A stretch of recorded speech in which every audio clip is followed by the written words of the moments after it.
हमारे रिपोर्टर मियां आबिद हुसैन की रिपोर्ट के मुताबिक फैसलाबाद के नवाई गांव 74 गाफे में भी अंजुमन तालिब इस्लाम एटीआई की तरफ से तकरीब जश्न आज़ादी मनाई गई। तकरीब का इनेकाद तिलावत कुरान पाक से किया गया। जश्न आज़ादी प्रोग्राम में तकारीर, मिली नगमे, बेतबाजी, मज़ाहिया गेम का इनेकाद किया गया, जिसमें छोटे और बड़े बच्चों ने पूरे जोश व खरोश से हिस्सा लिया।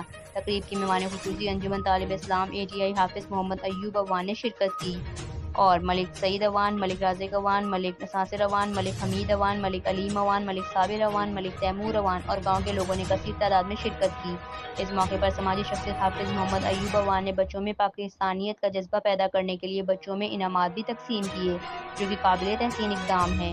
इस मौके पर हाफिज मोहम्मद अयूब ने खिताब करते हुए कहा कि आज हमें पाकिस्तान की तरक्की और सलामती के लिए अमली काम करने का अहद करना होगा और हर पाकिस्तानी को चाहिए कि वो पाकिस्तान की तरक्की और खुशहाली के लिए अपने हिस्से का काम करें।